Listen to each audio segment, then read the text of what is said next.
We're just talking about some basic hospital things that you just don't really know until you actually go through it. And some of them might happen to you, some of them might not, or you might not be aware of them, however you want to say that. But if they do, or if they show up, you're going to say, oh, cool. Like, I know exactly what's going on here. I knew this might happen. That's the goal for you.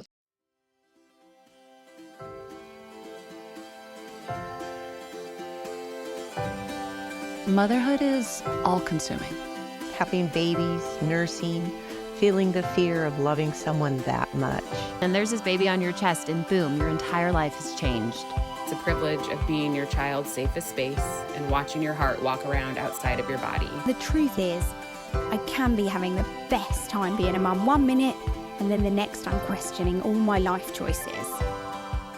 I'm Lo Mansfield, your host of the Lo and Behold podcast. Mama of 4 littles, former labor and postpartum RN, CLC, and your new best friend in the messy middle space of all the choices you are making in pregnancy, birth, and motherhood. If there is one thing I know after years of delivering babies at the bedside and then having and now raising those 4 of my own, it is that there is no such thing as a best way to do any of this. And we're leaning into that truth here. With a mix of real life and what the textbook says, expert insights, and practical applications, each week we're making our way towards stories that we participate in, stories that we are honest about, and stories that are ours. This is the Lo and Behold podcast. Welcome back to another episode of the Lo and Behold podcast. You get just me today. And let me just tell you, this is one of my favorite type of episodes because one, I always promise you that it's going to be short and then it's not.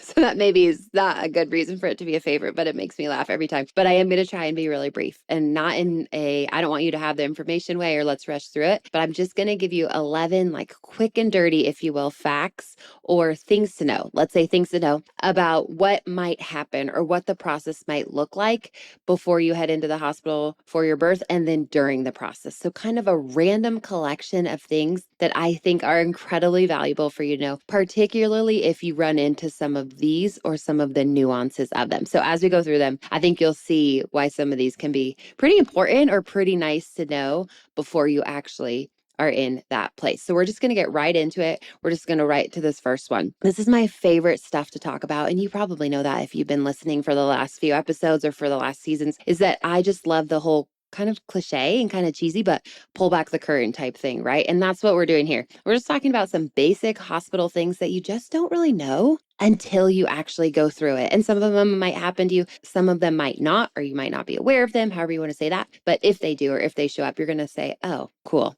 Like, I know exactly what's going on here. I knew this might happen. That's the goal for you. So we're just going to get right into the very first one. And that is that the hospital check-in process might feel a little bit clunky. So what do I mean by that?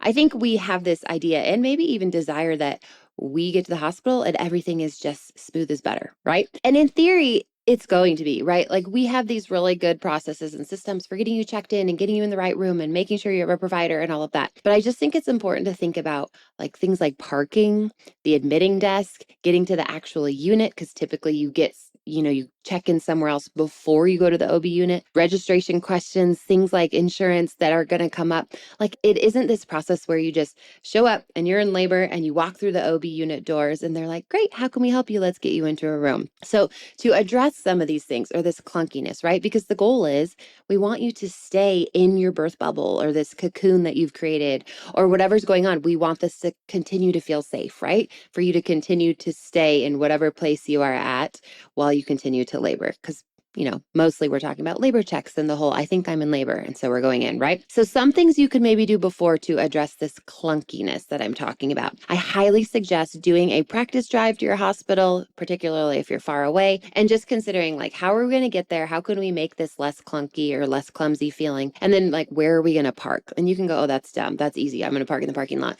But hospitals are often very closed up at night. And you guys know that babies don't come on a schedule, right? And so where are you going to park? What doors are you going to go in if it's 7 p.m. or whatever time, and the main hospital doors are closed. Typically, you're going to be rerouted through the emergency room. What does that process look like? Now, can you just traipse around the hospital, traipse around the OB unit, and do whatever you want? Typically, no. But you can take these practice runs. You can ask good questions at any sort of birth tour and kind of figure out how to, let's say, mitigate some of this clunkiness that I'm talking about. Another tip for you that I have in this regard, do a pre-admit registration appointment if your hospital offers them. Typically, these are some sort of interview. We did this kind of full, you could do it in person or you could call in, and we went through kind of all of the questions that we're going to ask you on admit. Now, we still had other questions that we would ask no matter what, even if you'd just done this pre-admit appointment. But we could get a lot of stuff filled out so that when you showed up, let's say to the ER desk, or when they then sent you to the OB unit, there was less of the questions, less of the, why do I have to answer this stuff right now? Because you've got it taken care of before. So if your hospital, if your facility has some sort of pre-admit appointment, I highly recommend doing that. All right, so that is point one, the clunkiness of kind of showing up and figuring out how you can kind of get rid of some of that clunkiness. The next tip for you, number two, you actually might get sent home. And you might be aware of this because maybe you've had a baby before and they sent you home. Maybe you have a friend who got sent home and they were sure that they were in labor. Essentially what this is about is the OB triage process. So when you go in for a labor check, I kind of mentioned, let's assume you're going in for labor in these scenarios, you think you're in labor. So we would call this like a labor check. And essentially what you do is you've gone through this registration or you've gone through the ER, right? We're on the unit. And you say, hey, I think I'm in labor. And they say, okay, great. Let's go ahead and put you in triage room 4, right? And then they take you to a room that is very, very likely not the room that you're going to have your baby in, right? And this is where they kind of decide, are you really in labor? Do some assessing, figure out what's going on. Now, if your waters have broken and you are dripping all over the floor, they're keeping you, right? You're not going to get triaged. But in general, if we are unsure, or maybe all your signs aren't indicating, yes, yes, keep me, then they're going to stick you in a triage room and kind of assess you and figure out what's going on. And there are a lot of little ways that they assess you. And I've actually done a podcast episode on this, so I don't want to get into all the nitty gritty of that. But if you listen to episode 44, we go through what is OB triage? Will they send you home? What are they doing in there? What does that process look like for you? So when you do show up to OB triage, you don't kind of feel, alarmed, scared, nervous. You can kind of, again, I like to say this a lot, right? But you can have that mentality of, oh, I expected this. I knew this might happen and I know what's coming next, right? And so that's the goal for you when it comes to this idea of, hey, you might get sent home. I want you to understand what's going on, why are you in triage, why they might send you home. So that episode is a really great listen. Again, that's episode 44. I have to tell you, I so clearly remember getting triaged with my very first baby. And I've had all my kids at the hospital that I worked at, right? And so I knew these people and I worked with these people. And, the day before we were doing a shift together or whatever. And I get to the front desk. This is with my first baby, right? And I will say, I guess the caveat, you almost always are going to get triaged if it is your first baby, even if you're 10 centimeters. If they can't tell or that baby's not coming out, they're probably going to triage a first-time mom. Let's say 95% of the time, unless there is such an obvious sign, like super obvious sign that you're in labor. And this is because I'm speaking personally right now, anecdotally. Sometimes first timers like myself in the story I'm going to tell you, you're not as sure about what's going on, right? By the time I had my second, third, fourth baby, like I knew I was in labor and they did not question me. And so there's this kind of wisdom that we pull through with some of these subsequent babies that we might get to have. And so sometimes, let's say that wisdom is honored a little bit more in OB triage, if that makes sense. Like when you show up and you think you're in labor, sometimes with a first timer, we'll say, okay, great. Like, let's make sure.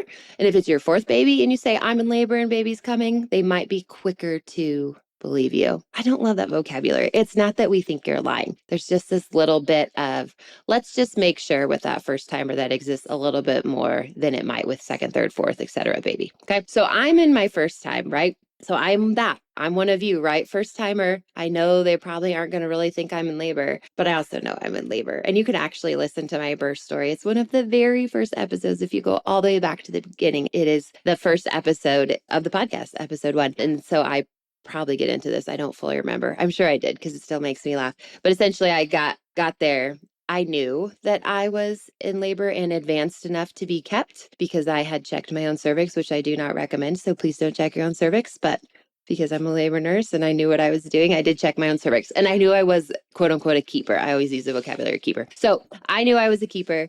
And then they triaged me and told me to go into, I think it was triage room 4, actually. So they put me in 4. And man, when that tech, it was a male, he was OR tech and he worked the front desk. And I was just like, you're so sweet. Let's call him Matthew. Matthew had to work with all these women. It was basically like all women on the OB floor, right? And he was the best. Loved him, loved him, loved him. But man, when he told me to go into a triage room, I felt like I could crawl over the desk and punch him in the face. And I think he knew that because I was so angry at him, at them for triaging me because I knew I was in labor and I'm air quoting right now, they didn't believe me, right? And so I got to triage. My nurse checked me, which I was cool with, right? Because I'm like, yeah, check me. I know you're going to keep me. And I was 7 to 8 centimeters with a bulging bag of water. And there was this little part of me, maybe it came later, but I do remember this feeling of told you so. Like, why'd you stick me in this dumb triage room? So ultimately, expect to go into triage. And it is very possible, which this was really the point, is that they might send you home. If you're not 7 to 8 with a bulging bag of water or whatever, it's possible that you might not actually stay and they'll have you come back in when things change, things get stronger, something like that. Okay. All right. Next tip for you. Number 3, don't sound the alarm too soon. Now, this is I would say deeply personal, but it's just this idea of you may not want to immediately, kind of mass text the family and the friends when you first start contracting or when you head in. And again, this is personal, right? But sometimes it can be nice to wait to let everyone know what's going on until you have some clarity about what's going on. And this kind of harkens back to what I just said for tip 2. But let's say you text everybody and you go into triage and it turns out actually it's not time yet, right? And maybe you're 1 centimeter or 2 centimeters or just in really early labor, whatever. And so then you've told everybody, you're getting all the texts, what's going on, it's excited. And then it's actually they're sending me home. This isn't the real thing. Now, if that doesn't bother you, fine, right? And also if texting and calling is not your job and that's birth partner's job and they don't care, also fine. But I just like the idea of maybe waiting just a bit, just for your own kind of peace of mind and all the people maybe checking and texting and interrupting you, perhaps waiting a little bit until you know that they're keeping you in OB triage. So sometimes, I'll see a patient or a student, I'm going to check in with people or let them know after I'm officially admitted, right? Or maybe after I get the epidural, depending on what's going on. Of course, people have other preferences, like after the baby arrives, this is an extra thing, right? That you've figured out prior to birth of when you want people to know things, if you want them to visit, etc. Those are a whole other conversations. But in general, maybe thinking through with your birth partner, if you have one, of when are we going to let people know, who's responsible for it, of course. And then you could even consider letting those people know, friends, moms, sisters, whomever, hey, we're going to let you know once we get admitted or after I get my epidural, one of those scenarios that I mentioned, and that's when we'll go ahead and let you know. And of course, things can change, but just something to think through when it comes to the idea of, do you want people to immediately know that you might be in labor, that type of thing. Tip number 4, everything at a hospital probably is going to take longer than you expect. Now, caveat, if it's an emergency or we need to do something quickly, they are going to move like crazy fast to make something happen. Okay, so that's true.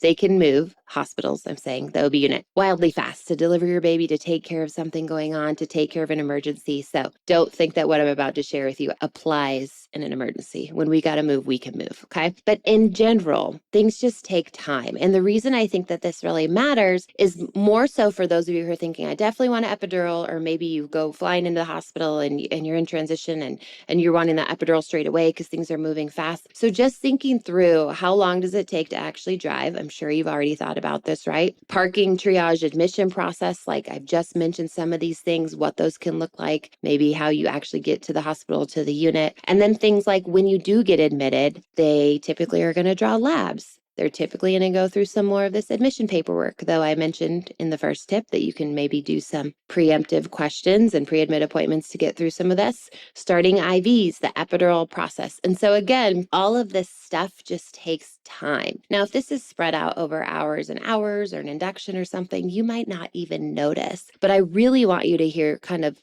that things can take some time, particularly for if you're wanting an epidural and just thinking about the timing of that. Because arrival at the hospital does not immediately indicate, 1, that they're going to keep you, like we've already chatted about, or 2, that you could immediately get some pain relief. Actually, whether that be the epidural or like IV pain medication or something, because they have to do some of these other things that I just mentioned, like admission, assessment, IV, labs, things like that. So just keep that in the back of your mind if you feel like you're flying in hot, or you think you may be flying in hot, that things may take a chunk of time longer than, oh, I have a 5-minute drive to the hospital. That's incredible, right? But the actual process to get there, to become a patient, to maybe get something you need or want will be a lot longer than 5 minutes. Okay, tip number 5, there might not be a room available for you. Now, this kind of goes back to that triage tip, right? Where I said they might send you home. But essentially, this is almost the opposite. So labor units fill up kind of without regard for what we think should be scheduled, right? Now, there are typical ways that labor units schedule based on census, patient census, and what happened in the prior years and different seasons, right? They have loose ways to calculate how many nurses do we need today? How many beds do we need to have available? Stuff like that. So that is very real. And we also try to stagger scheduled procedures. So depending on the unit you are, how big they are, or how many ORs, that all depends. But there could be, a scheduled C-section at 7:30 a.m., 1 p.m., and then one at like 4 p.m., right? And maybe they do 3 in that 12-hour day shift, right? But none of that accounts for people who just show up in labor, people who show up with their water broken, people who get sent over from the doctor's office because they're worried about preeclampsia or some hypertension numbers or maybe some GDM sugar numbers, and then they become an induction. And so we have these kind of scheduled procedures, and the hospital has kind of set up to take care of who is coming in, also knowing there will be unexpected people coming in. Sometimes you have people laboring in triage waiting for a room when you get there. So you almost have like people in front of you waiting for a room too. So it's not typical to have to spend a ton of time in triage or to not have a room and then be actively delivering like wherever there's space available. But I think it's nice to know that there might not be a room immediately available to you. Maybe someone needs to get transferred to postpartum, that there's some shifting that might have to happen, even if you are, yep, I'm here and I'm definitely in labor. Now they're going to communicate this with you. They're going to let you know these things. And if you're a scheduled procedure, like a scheduled elective induction, you could also receive a phone call, the day or the morning of your induction saying, hey, we don't actually have a room for you today, or we don't have one right now. We will call you back as soon as we do. And so depending on why you come in, when you come in, what's scheduled, what's going on, it is possible that you need to have a little flexibility related to the unit. And again, that's just because they're doing the best they can to staff appropriately for what they think is going to happen that day. But as you know, babies are unpredictable, right? And so they're not always going to get it right, and or the universe is just going to send a lot of babies at one time, and they're going to have to kind of work through that and make space for the next babies coming behind. All right, tip number 6. This is kind of maybe a silly one, but I actually really like it. So hear me out. Consider packing 2 separate bags for the hospital. And what I mean by that is not this idea of bring a ton more stuff, but simply separate what it is you're bringing. So I love this idea of kind of having a labor bag, and that's like your comfort items, your charger, your camera, your birth plan, your fan, your snacks, like the things you just need to labor with. And then having your postpartum bag, right? And so once you move over to the postpartum unit, or if you're LDRP, once you just get transferred to kind of quote unquote postpartum care, oh, there's my postpartum bag. And that's like my fresh, clean clothes or PJs.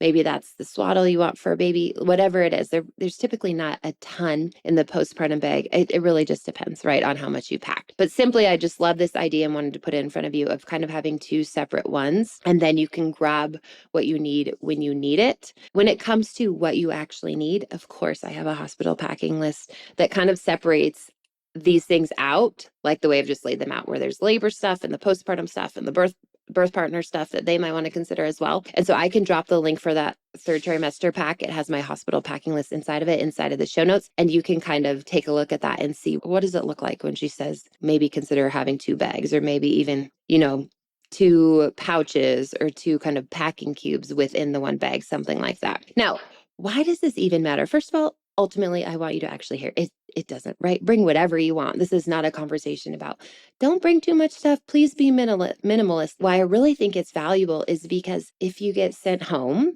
you haven't schlepped all your stuff inside, right? And so I guess a little caveat or a side tip is also like, you don't have to bring everything when you go into triage unless you are certain we're having this baby right now and we need all of our supplies, right? So if you do get sent home, it's like, cool, we only have, this little labor bag. We didn't grab all our postpartum stuff yet. If you're in triage a while, it could potentially be helpful. Obviously, post-birth, at some point you can bring the labor stuff back outside and just have that postpartum stuff. I think it just gives you some flexibility, some space, and you don't feel like you have to go in with all of your things.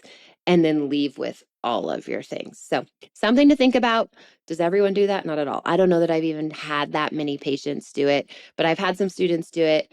I've maybe seen a patient or two do something like this, and it just seems really practical, honestly. Hey, friend, quick pause for just a second. If you are listening to this podcast because you want to feel more prepared, more confident, and less freaked out about birth, that is exactly why I created the Your Body, Your Birth course. This birth course will not tell you what kind of birth you should want, and nobody has the right to do that. It is about helping you understand what's happening in your body, what your options actually are, and how to walk into your birth feeling grounded, excited, ready, instead of overwhelmed and scared. When you have education like this, everything changes. Your mindset, your conversations with your care team, and the birth experience itself. No more relying on random opinions, okay? Stop scrolling. Take intentional action with me and start trusting your body, your voice, and your decisions today. Head over to www.thelabormama.com/birth, also linked in your show notes, and be sure to use the code podcast at checkout to save 20% and start working towards this better birth for you right now. Okay, let's get you back to the episode. Okay, tip number 7, stay home longer than you think. Now, caveat, I feel like we have to caveat a lot of things, right? But if there's anything going on medically that indicates you need to go in and be seen, obviously you go in and be seen, and you don't wait and stay home as long as you want to or think you should, right? But assuming all is well, right? You're just in normal spontaneous labor, let's say, and you're just contracting at home. This is one of my biggest themes, and I talk about this a lot in the birth class, right? And knowing when to go and what types of contractions you're having and what those feel like and what they mean. And, there's even a lesson inside of the Your Body, Your Birth where it's like, what makes labor start, and just understanding some of the science behind some of that, right? And the reason I think this is also valuable is because typically the longer we stay home, the more physiologically labor is able to progress. And that's not a negative thing about being at the hospital. Like I tell you all the time, I had all 4 children by choice in a hospital, right? But you're typically going to just have a lot more comfort at home, more freedoms. You can eat, you have foods around you love, you have more privacy, you have less interruptions. Typically, most of us feel more safe. And so this is actually all different aspects of the environment. We go through this in Your Body, Your Birth as well, this idea of how do you cultivate your environment, not so much at home, right? Because ideally it's already your safe place, but particularly when you get to a hospital, right? And all these things I just talked about, comfort, privacy, safety, food, security, all these things, you got to figure out how to translate them to the hospital. And that's going to be really crucial to the transition to the hospital. But going back to this idea of staying home longer than you think, it's because all of those things are inherently already true, right? And so we're giving labor just a chance just to move really physiologically again. And also this is irrelevant to whether or not you want an epidural once you get to the hospital, or you want nitrous, or you want IV pain meds. That's all totally fine. I'm just saying, for as long as you're able to at home and then at hospital as well, giving labor the chance to just move the way it wants to without interruptions. The hospital's going to interrupt you, right? I think it's important to recognize that and then know, all right, what am I going to do to stay in my space, stay in my labor zone? And so if we're willing to recognize that and not act like it's not true, and also not act like it's going to ruin your labor, well, then we can do better when we face it. So stay home longer than you think. Typically, that's going to be the right call, especially with first babies. If we go back to that idea of first timers and things that are often and anecdotally true, it's often we come in a little bit too early, right? I have 2 great episodes on this. I kind of mentioned types of contractions, or that idea of when to go to the hospital. So episode 37 and 38 goes through those things and can give you a really good foundation for this tip of stay home longer than I think. Well, how the heck do I do that?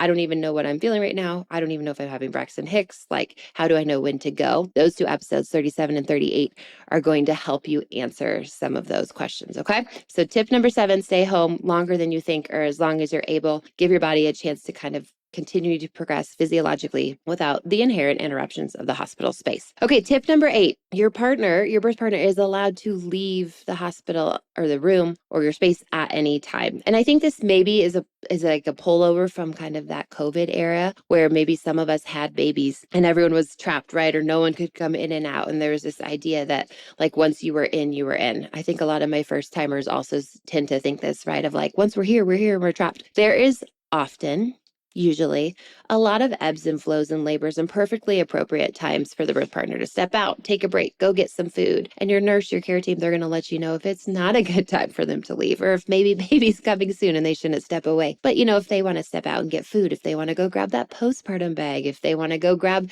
some sort of birth tool that you forgot, last minute, clothing items, there are often some breaks. So I just want you to know that they have that freedom to kind of go back and forth.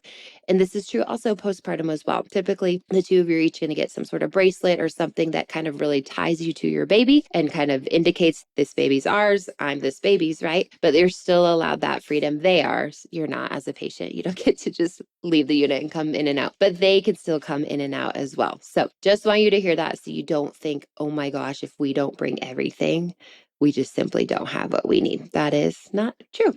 Okay. Tip number 9. You are probably going to stay longer postpartum than you will for labor. Okay. So vaginal births, you typically stay 1 to 2 nights postpartum. And when I say typically, that's actually because insurance will cover like 48-ish hours or that 2-night thing. Now, the night that insurance will cover is really all about that midnight timing. So if you have your baby, let's say at 11:59 p.m., 1 minute before midnight, that is going to be your first night, even though it is clearly not a full night, right? So you'd have your baby, you'd get through your recovery in the early morning, and then you'd have that next night. And then typically you got to get out of there, right? This is for a vaginal birth. For C-sections, it's usually up to 4 nights. Again, same rule, kind of depending on when baby is born. And the night really is like any time before midnight, that counts as that first night, when baby's born. And so most are going to have, particularly if you end up having a cesarean birth as well, have a much longer postpartum stay than you will your labor stay. Now, of course, there are 3-day inductions, sometimes really long processes, maybe like a preterm early induction that really does take 3 to 4 days. And then you deliver vaginally and you actually are, your postpartum is shorter. But in general, I think it's really helpful to know that you just might spend more time postpartum.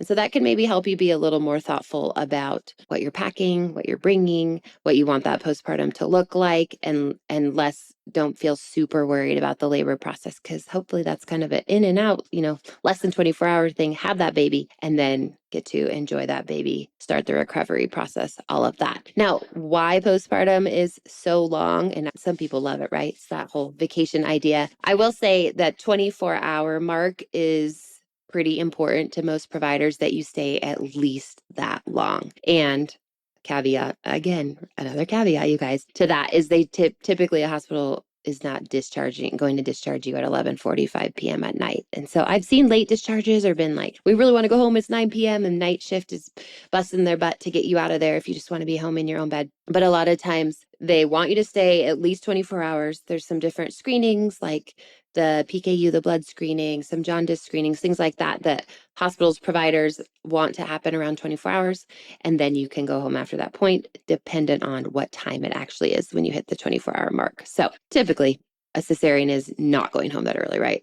I've never seen a patient go home that early after a cesarean birth, but vaginal births often want to get out of there pretty quickly, especially maybe if it's your second or third or your fourth, and you don't want that vacation from your other children. They'll still want you to probably wait at least for that 24-hour mark. So just something to think about if you're more of a get me out of here as soon as possible, what that might look like or what conversations you might have to have. Okay, tip number 10, we have 2 left. Install the car seat before you go into labor. And maybe you've heard this and you're already doing it. Great. That's exactly what we want you to do. Don't leave this for after birth, especially if you've never installed a car seat or you have a brand new one. They are not all the same. They can feel really confusing. Obviously, the safety of them is incredibly important. And your postpartum RN is literally legally not allowed to help you. Now, will they? Have I seen them do it? Have I done it? I have. But we are not supposed to, because then it kind of puts the hospital on the hook for some sort of liability, or it can. Right? Now, if your hospital staffs some sort of CPST, those licensed safety technicians for car seats, then they are allowed to help you, right? And sometimes you get lucky in postpartum units, they have these kind of technicians who work on the unit and they help everyone get ready for discharge. We didn't have that.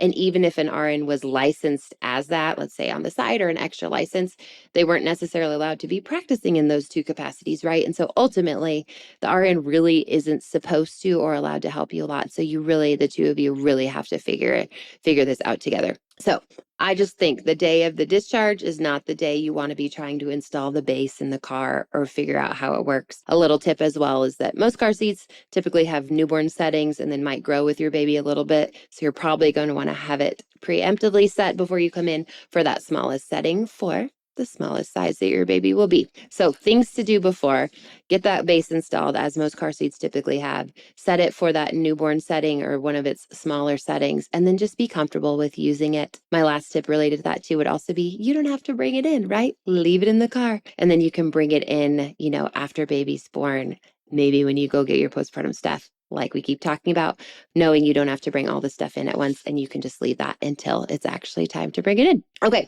last tip.